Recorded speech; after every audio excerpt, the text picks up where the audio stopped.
ಸ್ನೇಹಿತರೆ ನಮಸ್ತೆ. ಇವತ್ತಿನ ಈ ವಿಡಿಯೋಗೆ ನಿಮಗೆಲ್ಲ ಸುಸ್ವಾಗತ. ಇವಾಗ ನೋಡ್ತಾ ಇದ್ದೀರಾ ನೀವು KTM ಡ್ಯೂಕ್ 390. ಆವಾಗಲೇ 250 ಓಡಿಸಿದ್ವಿ, ಅದು ಅಲ್ಲಿ ನಿಂತಿದೆ. ಅದಕ್ಕೂ ಇದಕ್ಕೂ ಏನು ವ್ಯತ್ಯಾಸ ಅಂತಂದರೆ, ನಾನು ಅದರಲ್ಲಿ ಸಸ್ಪೆನ್ಷನ್ ಹೇಳಿಲ್ಲ, ಇದರಲ್ಲೂ ಕೂಡ ಸಸ್ಪೆನ್ಷನ್ ಅದೇ. UST suspension, front rear monoshock absorber ಅದರಲ್ಲೂ ಕೂಡ ಅದೇ. ಆದರೆ ಏನಿರುತ್ತೆ ಅದು ಸೈಜು, ಈ ಸೈಜ್ ಕಡಿಮೆ ಇರುತ್ತೆ. ಅದು ಬೇರೆ ಸೈಜ್, ಇದು ಬೇರೆ ಸೈಜ್ ಇರುತ್ತೆ. ಅದು ಬಿಟ್ಟರೆ ಟೈರ್ಗಳು ಇದರಲ್ಲೂ ಕೂಡ 110 ಸೆಕ್ಷನ್ ಟೈರೇ, 110/70 ರೇಡಿಯಲ್ 17 ಇಂಚ್ ಟೈರ್. ರೇರ್ ಕೂಡ 150 ಸೆಕ್ಷನ್ ಟೈರ್ ಇರುತ್ತೆ, 150/60 ರೇಡಿಯಲ್ 17 ಇಂಚ್ ಟೈರ್. ಇನ್ನು ಸ್ಪ್ಲಿಟ್ ಸೀಟ್ ಹೈಟ್ ಬಂದು ಕೂಡ 830 mm, ಗ್ರೌಂಡ್ ಕ್ಲಿಯರೆನ್ಸ್ 185 mm. ಅದು ಇದು ಎರಡು ಸೀಟ್ ಹೈಟ್ ಒಂದೇ, ಗ್ರೌಂಡ್ ಕ್ಲಿಯರೆನ್ಸು ಒಂದೇ. ಚಾಸಿಸ್ ನೋಡ್ಬೋದು, ಇಲ್ಲೂ ಕೂಡ ಸ್ಪ್ಲಿಟ್ ಸ್ಟೀಲ್ ಟ್ರೈಲಿಸ್ ಫ್ರೇಮ್ ಚಾಸಿಸ್ನ ನಾವಿಲ್ಲಿ ನೋಡ್ಬೋದು. ಇದೇ ಒಂದು ಭಾಗ ಫಿಟ್ ಮಾಡಿರ್ತಾರೆ ಇಲ್ಲಿ. ಇನ್ನು ಬ್ರೇಕು ಸಹ ಅಷ್ಟೇ, ಡ್ಯೂಲ್ ಚಾನಲ್ ABS. ಆ ಗಾಡಿಲೂ ಕೂಡ front 320 mm, rear 230 mm disc. ಈ ಗಾಡಿಲೂ ಕೂಡ ಫ್ರಂಟ್ 320 mm, ಇಲ್ಲೊಂದು ABS, ಅಲ್ಲೊಂದು ABS, ಡ್ಯೂಲ್ ಚಾನಲ್ ABS. ಆ ಬೈಕು ಕೂಡ ಡ್ಯೂಲ್ ಚಾನಲ್ ABS, ಇದು ಕೂಡ ಡ್ಯೂಲ್ ಚಾನಲ್ ABS. ಏನು ವ್ಯತ್ಯಾಸ ಅಷ್ಟೊಂದು ನಿಮಗೆ ಕಣ್ಣು ಕಾಣಲ್ಲ. ಇದು ಕೂಡ ಲಿಕ್ವಿಡ್ ಕೂಲ್ಡ್ ಇಂಜಿನ್, ಅದು ಕೂಡ ಲಿಕ್ವಿಡ್ ಕೂಲ್ಡ್ ಇಂಜಿನ್. ಎರಡೂ ಗಾಡಿಯಲ್ಲೂ ಬದಲಾವಣೆ ಅಂತಂದರೆ ಇಂಜಿನಲ್ಲಿ ನಾವು ಬದಲಾವಣೆ ನೋಡ್ಬೋದು. ಇದು 373.2 cc, ಅದು 248.8 cc. ಇದು 43 bhp, ಅದು 30 bhp. ಇದು 37 Nm ಟಾರ್ಕ್, ಅದು 24 Nm ಟಾರ್ಕ್. ಅದು ಬಿಟ್ಟರೆ single cylinder 4 stroke 4 valve DOHC FI engine, ಅದು ಕೂಡ ಅಷ್ಟೇ, ಇದು ಕೂಡ ಅಷ್ಟೇ. ಇದು ಕೂಡ 6 ಸ್ಪೀಡ್ ಗೇರ್ ಬಾಕ್ಸ್, ಅದು ಕೂಡ 6 ಸ್ಪೀಡ್ ಗೇರ್ ಬಾಕ್ಸ್. ಆ ಬೈಕಲ್ಲಿ ಇಲ್ಲದೆ ಇರುವಂಥದ್ದು ಈ ಬೈಕಲ್ಲಿ ಇರುವಂಥದ್ದು ನೋಡಿ, ಅಡ್ಜಸ್ಟಬಲ್ ಕ್ಲಚ್ ಲಿವರ್ಸ್ ಮತ್ತು ಫ್ರಂಟ್ ಬ್ರೇಕ್ ಲಿವರ್. ನಮ್ಮ ಕೈ ಎಷ್ಟು ಉದ್ದ ಇರುತ್ತೋ ಅಷ್ಟು ಅಡ್ಜಸ್ಟ್ ಮಾಡ್ಕೋಬೋದು. ಕುಳ್ಳ ಇದ್ದರೆ ಕುಳ್ಳ ಮಾಡ್ಕೋಬೋದು, ಚಿಕ್ಕ ಇದ್ದರೆ ಚಿಕ್ಕ ಮಾಡ್ಕೋಬೋದು, ಈ ರೀತಿಯಾಗಿರುತ್ತೆ. ಇನ್ನು ಫ್ಯೂಲ್ ಟ್ಯಾಂಕ್ ಕೆಪಾಸಿಟಿಯನ್ನು ನಾವು ನೋಡೋದಾದರೆ 13.5 ಲೀಟರ್ ಫ್ಯೂಲ್ ಟ್ಯಾಂಕ್ ಕೆಪಾಸಿಟಿ ಇರುತ್ತೆ. ಪ್ರತಿ ಲೀಟರ್ಗೆ 20ರಿಂದ 25 ಕಿಲೋಮೀಟರ್ ಮೈಲೇಜ್, 25 ಅಂತೂ ಬರುತ್ತೆ ಬೋದು. ಇನ್ನು TFT console ready to race ಹೆಂಗಿದೆ ನೋಡಿ, ಸ್ಪೀಡೋಮೀಟರ್, ಟ್ಯಾಕೋಮೀಟರ್, ಫ್ಯೂಲ್ ಗೇಜ್. ಇನ್ನು ಈ ಫಂಕ್ಷನ್ಸ್ ಏನೇನಿರುತ್ತೆ ಇದನ್ನೆಲ್ಲ ಇಲ್ಲಿ ಆಪ್ರೇಟ್ ಮಾಡ್ಕೋಬೋದಾಗಿರುತ್ತೆ. ಏನೇನೋ ಮಾಡಿಬಿಡ್ರ ಆಮೇಲೆ ನೋಡಿ, ಇಲ್ಲಿ ABS ಮೋಡ್ಗಳಿರ್ತವೆ. ರೋಡ್ನಲ್ಲಿ ಇದ್ದರೆ ABSನ ನಾವು ಡ್ಯೂಲ್ ಚಾನಲ್ ಕೊಟ್ಕೋಬೋದು, ಇಲ್ಲ ಆಫ್ ರೋಡಲ್ಲಿ ಇರ್ತೀವಿ ಅಂದರೆ ಆಫ್ ರೋಡ್ ಮಾಡ್ಕೋಬೋದು, ಸಿಂಗಲ್ ಚಾನಲ್ ABS ಆಗುತ್ತೆ. ಅದಾದ ನಂತರ ಬ್ಲೂಟೂತ್ ಕನೆಕ್ಟ್ ಎಲ್ಲ ಮಾಡ್ಕೋಬೋದು. ಇಲ್ಲಿ ಅದನ್ನು ಆಪ್ರೇಟ್ ಮಾಡುವಂಥ ಒಂದಷ್ಟು ಸ್ವಿಚ್ಗಳಿರುತ್ತೆ. ಬಿಟ್ಟರೆ LED ಹೆಡ್ಲೈಟ್, LED DRL ಮತ್ತು LED ಇಂಡಿಕೇಟರ್ನ ನಾವಿಲ್ಲಿ ನೋಡ್ಬೋದು. LED ಇಂಡಿಕೇಟರ್, ಟೇಲ್ ಲೈಟ್ ಕೂಡ LED ಆಗಿರುತ್ತೆ. ಬನ್ನಿ ಗಾಡಿ ಓಡಿಸೋಣ. ಸೈಡ್ ಸ್ಟ್ಯಾಂಡ್ ತೆಗಿದೆ, ಗಾಡಿ ಆನ್ ಆಗಲ್ಲ ನೋಡಿಬೇಕಾದ್ರೆ. ಈಗ ಆನ್ ಮಾಡ್ತೀನಿ.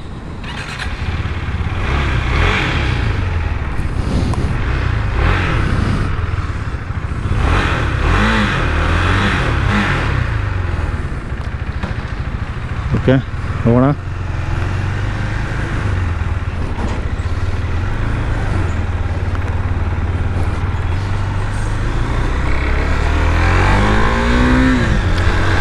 ಈ ಗಾಡಿ ರಾಕೆಟ್ ಇದ್ದಂಗೆ. 43 bhp ಅಂತಂದರೆ ಏನು ಕಡಿಮೆ ಅಲ್ಲ. 43 bhp, 37 Nm ಟಾರ್ಕ್. ಅದು ಎಷ್ಟಿದೆ ಈ ಗಾಡಿ ವೆಯ್ಟ್ ಗೊತ್ತಾ? 165 ಡ್ರೈ ವೆಯ್ಟು. ಇನ್ನೊಂದು ಫುಲ್ ಟ್ಯಾಂಕ್ ಮಾಡಿಸಿದಾಗ ಇನ್ನೊಂದು 10 kg ಜಾಸ್ತಿ ಆಗ್ಬೋದು, 11 kg, 176 ಅಂದ್ಕೊಳ್ಳಿ. 176 kg ಕರ್ಬೇಟ್ ಇರುತ್ತೆ. ಮಾತ್ರ ರಾಕೆಟ್ ಇದು. ಹೆಂಗೆ ಹೋಗುತ್ತೆ ಅಂದರೆ ಈ ಗಾಡಿನ ಹಿಡಿಯೋಕ್ಕಾಗಲ್ಲ.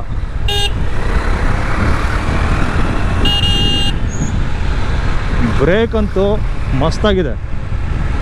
ಈ ಗಾಡಿ ಎಷ್ಟು ಸ್ಪೀಡಾಗಿ ಹೋಗುತ್ತೋ, ನಾನು ಸ್ಪೀಡಾಗಿ ಬ್ರೇಕ್ ಹಿಡಿತೀನ, ನೀನು ಸ್ಪೀಡಾಗಿ ಹೋಗ್ತೀಯಾ ಅಂತ ಅವಕ್ಕೆ ಗುದ್ದಾಡ್ಕೋತವೆ ಅವು, ಹಂಗಿದೆ.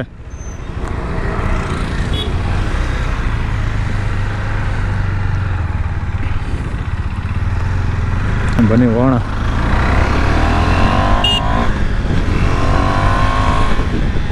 ಈ ಗಾಡಿ ಓಡ್ಸೋಕ್ಕಂತೂ ಮಸ್ತಾಗಿದೆ. ಅಪ್ರೈಟ್ ಪೊಸಿಷನ್ನು ಸೇಮ್ 250ಯಲ್ಲಿ ಯಾವ ರೀತಿಯಾದ ಒಂದು ಸೀಟಿಂಗ್ ಪೊಸಿಷನ್ ನೋಡ್ತಾ ಇದ್ವಿ, ಅದೇ ರೀತಿಯಾದ ಒಂದು ಸೀಟಿಂಗ್ ಪೊಸಿಷನ್ ಇಲ್ಲೂ ಸಿಗುತ್ತೆ.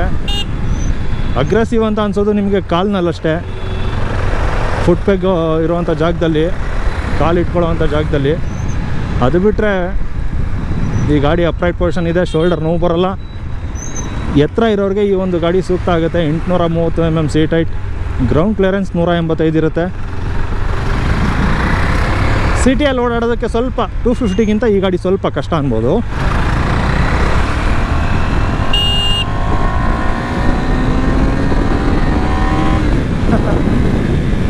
ಗಾಡಿ ಹೋಗ್ತಾ ಇದ್ರೆ ಗಾಡೀಲಿ ನಾವೇ ತೂರ್ಕೊ ಹೋಗ್ತಾ ಇದ್ದೀವಿ ಅನ್ಸುತ್ತೆ ಗುರು. ಗಾಡಿ ಹಂಗೆ ನಮ್ಮನ್ನ ಹಿಂದೆ ತಳ್ತಾ ಇರುತ್ತೆ, ಗಾಡಿ ಮುಂದೆ ಹೋಗ್ತಾ ಇರುತ್ತೆ. ಈ ಗಾಡಿ ಹೈವೇಲಿ ಸಿಕ್ಬಿಡ್ಬೇಕು. 100 ಎಲ್ಲಿ ತನಕ ಹೋಗುತ್ತೆ ಗೊತ್ತಾ? 150 ಮೇಲೆ ಹೋಗುತ್ತೆ ಈ ಗಾಡಿ ಟಾಪ್ ಸ್ಪೀಡು.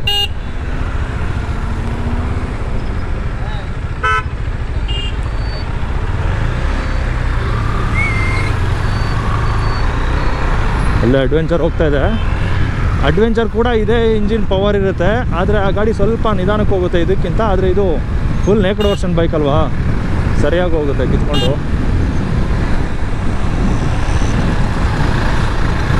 ಅಣ್ಣ ಓ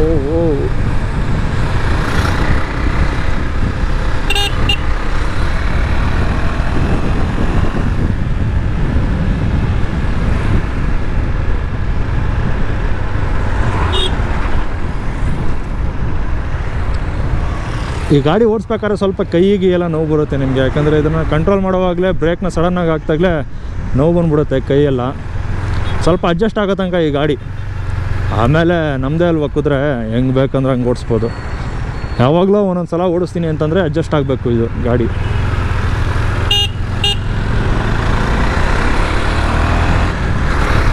ಮೋಸ್ಟ್ಲಿ ಇದವರು ರೈಡ್ ಬೈ ವೈರ್ ಅಲ್ಲ, ಕರೆಕ್ಟು, ರೈಡ್ ಬೈ ವೈರ್ ಇರುತ್ತೆ.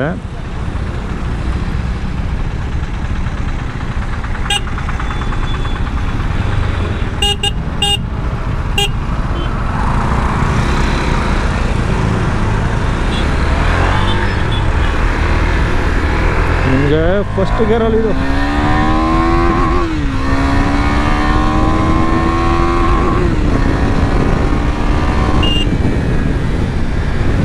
ಏನು ಗುರು ಬ್ರೇಕ್ ಇದು,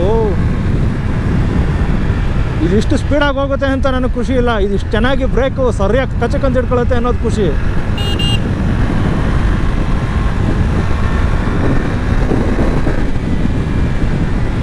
ಬ್ರೇಕ್ ಅಂತೂ ಬ್ರೇಕಿಗೆ ಕಳೆದೋಗ್ಬಿಡ್ತೀರ ನೀವು, ಹಂಗೈತೆ ಬ್ರೇಕ್ ಇದು. A1 ಆಗೈತೆ ಗುರು ಬ್ರೇಕು. ಏನಿಲ್ಲ, ಇದಕ್ಕೂ ಅದಕ್ಕೂ ಎಷ್ಟು 83 ಸಾವಿರ ಹೆಚ್ಚು ಕಮ್ಮಿ ಐತೆ. 250ಗೂ 390ಗೂ ಇನ್ನೊಂದು 80 ಸಾವಿರ ಹಾಕಿದ್ರೆ ಇದನ್ನೇ ತೊಗೊಬಿಡ್ತಾರೆ. ಇದನ್ನೇ ತಗೊಳಕ್ಕೆ ಮನಸ್ಸಾಗೋದು, ಆದರೆ ತುಂಬ ಮೇಂಟೈನ್ ಮಾಡೋಕ್ಕಾಗಲ್ಲ. ಇದು ಸಿಕ್ಕಾಬಿಟ್ಟೆ ಪೆಟ್ರೋಲು ಜಾಸ್ತಿ ಈಗ ರೇಟು. ಹೀಗಾಗಿ 20 ಕೊಡುತ್ತೆ ಅಂದ್ಕೊಳ್ಳಿ, ಈ ರೀತಿ ಕೆಚ್ಚಿದ್ರೆ ನಿಮ್ಗೆ ಎಲ್ಲಿ ಮೇಂಟೈನ್ ಆಗುತ್ತೆ ಪೆಟ್ರೋಲು. 100 ರೂಪಾಯಿಗೆ ಹಾಕ್ಸ್ತೀನಿ ಅಂದರೆ 20 ರೂಪಾಯಿ ಮೈಸೂರು ಒಂದು ರೌಂಡ್ ಹೊಡೆದ್ಬಿಟ್ರೆ ಸಾಕು, ಆಗೋಗ್ಬಿಡುತ್ತೆ ಅಲ್ಲಿಗೆ. ಹಂಗಾಗಿ ಸ್ವಲ್ಪ ಖೇದ ಉಂಟಾದರೂ ಆಗುತ್ತೆ, ಹೇಳೋಕ್ಕಾಗಲ್ಲ. ಇಷ್ಟೆಲ್ಲ ಹಾಕಿ ನಾನು ಬರೀ 20 ಕಿಲೋಮೀಟ್ರ್ ಕೊಡ್ತಾಯಿತ್ತಲ್ಲ ಗುರು ಮೈಲೇಜು ಅಂತ. ಪೆಟ್ರೋಲ್ ಬಗ್ಗೆ ಯೋಚನೆ ಮಾಡಬಾರ್ದು ಗುರು. ಈ ಥರ ಗಾಡಿಗಳು ತೊಗೊಂಡ್ರೆ ಅಂಥವ್ರು ಬೇಕಾದ್ರೆ ಈ ಗಾಡಿ ತೊಗೋಬೋದು ಆರಾಮಾಗಿ. ಸೀಟ್ ಹೈಟ್ ಅಂತೂ ಕರೆಕ್ಟಾಗಿದೆ.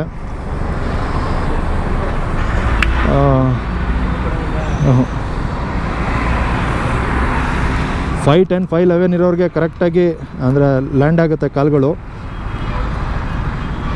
ಒಂದು ಕಾಲಲ್ಲಿ ಏನು ಆಟಾಡಬೇಕು ಅನ್ನೋ ಒಂದು ಪರಿಸ್ಥಿತಿ ಇರೋಲ್ಲ. ಅದಕ್ಕಿಂತ ಕುಳ್ಳ ಇರೋರಿಗೆ ಒಂದು ಕಾಲಲ್ಲಿ ಆಟಾಡಬೇಕು ಅನ್ನೋ ಒಂದು ಪರಿಸ್ಥಿತಿ ಬರುತ್ತೆ.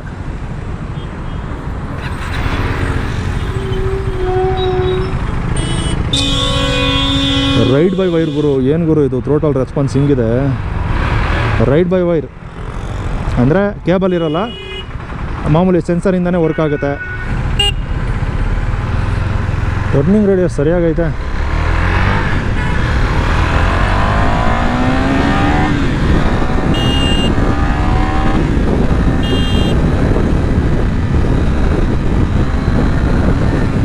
ನಿಮಗೆ ಈ ಡ್ಯಾಶ್ ಬೋರ್ಡು ಸಖತ್ತಾಗಿ ಕಾಣುತ್ತೆ. TFT ಕನ್ಸೋಲು ವಿಧ ವಿಧವಾದ ಕಲರ್ನೂ ಕಾಣುತ್ತೆ. ಮತ್ತು ಇನ್ನೊಂದೇನಂತಂದರೆ ಇದ್ರಲ್ಲಿ ತುಂಬ ಮಾಹಿತಿಗಳಿದ್ದಾವೆ. ಬ್ಲೂಟೂತ್ ಕನೆಕ್ಟ್ ಮಾಡ್ಕೋಬೋದು. ಇದರಲ್ಲಿ ಏನೇನೋ ಮಾಹಿತಿ ಇದೆ ಅದನ್ನೆಲ್ಲ ಆಪ್ರೇಟ್ ಮಾಡೋಕ್ಕೆ ಇಲ್ಲಿದೆ ಸ್ವಿಚ್ಗಳು. ಅದೇನು ಅಂತ ನನಗೆ ಕರೆಕ್ಟಾಗಿ ಗೊತ್ತಿಲ್ಲ ದೇವರಾಣೆ, ಅದ್ರ ಬಗ್ಗೆ ನಾನು ಜಾಸ್ತಿನೂ ಹೇಳಲ್ಲ. ಬ್ಲೂಟೂತ್ ಕನೆಕ್ಟ್ ಮಾಡ್ಕೋಬೋದು ಅಷ್ಟೇ, ಅದು ಬಿಟ್ಟು ನೀವೇನಾದ್ರು ಮಾಡ್ಕೊಳ್ಳಿ. ತುಂಬ ಡೆಪ್ತಾಗಿ ಹೋಗಲ್ಲ ಗುರು ಗಾಡಿಗಳ ಬಗ್ಗೆ. ಅದೇನು ಇದೇನು ಅವೆಲ್ಲ ಏನು ಬೇಡ, ತಲೆ ಕೆಟ್ಟೋಗ್ಬಿಡುತ್ತೆ. ಆರಾಮಾಗಿ ಗಾಡಿ ಓಡ್ಸೋಕೆ ಹೆಂಗೈತೆ, ಸಖತ್ತಾಗೈತಾ, ಯಾರಿಗೆ ಸೂಟ್ ಆಗುತ್ತೆ, ಗಾಡಿ ಬ್ರೇಕ್ ಹೆಂಗೆ, ಇದು ನನಗೆ ಮೊದಲು ತಲೆಗೆ ಹೋಗೋದು. ಇನ್ಸ್ಟ್ರೂಮೆಂಟ್ ಕ್ಲಸ್ಟರ್ ಬಗ್ಗೆ ಎಲ್ಲ ತಲೆ ಕೆಡಿಸ್ಕೊಂಡು ಟೈರ್ಗಳ ಬಗ್ಗೆ ಎಲ್ಲ ಗೊತ್ತು, ಟೈರ್ಗಳ ಬಗ್ಗೆ ಎಲ್ಲ ತಿಳ್ಕೊಬೇಕು. ಎಲ್ಲ ಗಾಡಿ ಓಡಿಸೋನು ಟೈರ್ಗಳು ಯಾವ್ಯಾವ ಸೆಕ್ಷನ್ ಟೈರು, ಬ್ರೇಕು ಯಾವ size, dual channel ABS, single channel ABS, engine ಏನಿದೆ ಸ್ಪೆಕ್ಕು, ಈ ರೀತಿ ಇದ್ರ ಬಗ್ಗೆ ಎಲ್ಲ ಆರಾಮಾಗಿ ತಲೆ ಕೆಡಿಸ್ಕೋಬೇಕು ಗಾಡಿ ಓಡಿಸೋರು. ಇಲ್ಲ ಅಂದರೆ ಅವ್ನು ಗಾಡಿ ಓಡಿಸೋಕ್ಕೆ ಯೋಗ್ಯ ಅಲ್ಲ. ಆದರೆ ಡ್ಯಾಶ್ ಬೋರ್ಡ್ ಬಗ್ಗೆ ತನಿಖೆ ಮಾಡಿ ಏನು ಗುರು ಎತ್ತ ಗುರು ಅಂತ ತಿಳ್ಕೊಳ್ಳೋದಕ್ಕೆ ನಮಗೆ ಹೋಗ್ಬಿಟ್ಟಿರುತ್ತೆ ಮೂಡು, ಗಾಡಿ ಓಡಿಸೋ ಮೂಡೆ. ಇಲ್ಲೇ ಅಲ್ವಾ ನಾವು ರೈಟ್ ಕಟ್ ಆಗ್ತಿರೋದು, ಸ್ಟ್ರೈಟೇ ಹೋಗ್ತಾಯಿದ್ದೀನಿ, ಮಂಡ್ಯಕ್ಕೆ ತಗೋಗ್ಬಿಡ್ತೀನಿ ಬಿಟ್ರೆ ಗಾಡಿನ. ಅವರು ಏನು ಅನ್ನಲ್ಲ, ಪಾಪ ಗುರು ಮಂಡ್ಯಕ್ಕೆ ಹೋಗಿದ್ಯಾ ಬಾ ಗುರು ಅಂತಾರೆ ನಿಧಾನಕ್ಕೆ. ನೋಡಿ ಗಾಡಿ ಬಗ್ಗೆ ಎಲ್ಲ ನೀವು ತಿಳ್ಕೊಬೇಕು ಅಂತಂದರೆ ಅವ್ರ ನಂಬರ್ಗಳು ಹಾಕಿರ್ತೀನಿ. ತುಂಬ ಕ್ಲೋಸ್ ಆಗಿರ್ತಾರೆ ಹುಡುಗರು, ಎಲ್ಲ ಮಾಹಿತಿಗಳು ಕೊಡ್ತಾರೆ ನಿಮಗೆ. ನಿಮಗೆ ಟೆಸ್ಟ್ ರೈಡ್ ಬೇಕಾ ಪಟ್ಟಂತ ಟೆಸ್ಟ್ ರೈಡ್ ಕೊಡ್ತಾರೆ, ಗಾಡಿ ಬಗ್ಗೆ ಏನು ಮಾಹಿತಿ ಬೇಕು ಹೇಳ್ತಾರೆ. ಈ ರೀತಿ ಎಲ್ಲ ಕೋಪ್ರೇಟ್ ಮಾಡ್ತಾರೆ. ಅಕಸ್ಮಾತ್ ನೀವೇನಾದ್ರು ಈ ಗಾಡಿ ಬಗ್ಗೆ ತಿಳ್ಕೊಬೇಕು ಅಂತಂದರೆ ಫೋನ್ ನಂಬರ್ ಹಾಕಿರ್ತೀನಿ, ತಿಳ್ಕೊಳ್ಳಿ. ಬಂದು ಏನಾದ್ರು ಟೆಸ್ಟ್ ರೈಡ್ ಮಾಡ್ತೀನಿ ಅಂದರೆ ಮಾಡಿ. ಈ ರೋಡು ಸಖತ್ತಾಗೈತೆ ಗುರು ಟೆಸ್ಟ್ ರೈಡ್ ಮಾಡೋಕ್ಕೆ. ಯಾವ ಪೊಲೀಸು ಕೈ ಹಾಕಲ್ಲ ಅಡ್ಡ. ವಿತೌಟ್ ಹೆಲ್ಮೆಟೇ ಹೋಗಿ ಟೆಸ್ಟ್ ರೈಡ್ ಮಾಡ್ಕೊಬನ್ನಿ.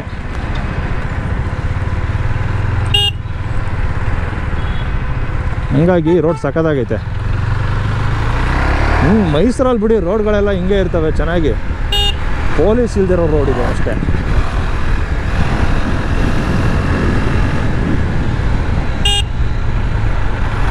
ಅಕಸ್ಮಾತ್ ಈ ಗಾಡೀಲಿ ಏನಾದ್ರು ಆಯ್ಕೊಂಡು ಬಿದ್ದರೆ ಮಾತ್ರ ಗಾಡಿ ಇಲ್ಲಿರುತ್ತೆ, ನೀನು ಅಲ್ಲೆಲ್ಲೋ ಇರ್ತೀಯ, ಹಂಗೆ ಬೀಳ್ತೀಯ ಸರಿಯಾಗಿ. ಯಾಕಂದರೆ ಇದು ಲೈಟ್ ವೇಟೆಡ್ ಗಾಡಿ, ಬಿದ್ದ ತಕ್ಷಣ ನೀನು ಎಲ್ಲಿರ್ತೀಯೋ ಆ ಗಾಡಿಯಲ್ಲಿರುತ್ತೋ ಆ ಥರ ಇರುತ್ತೆ.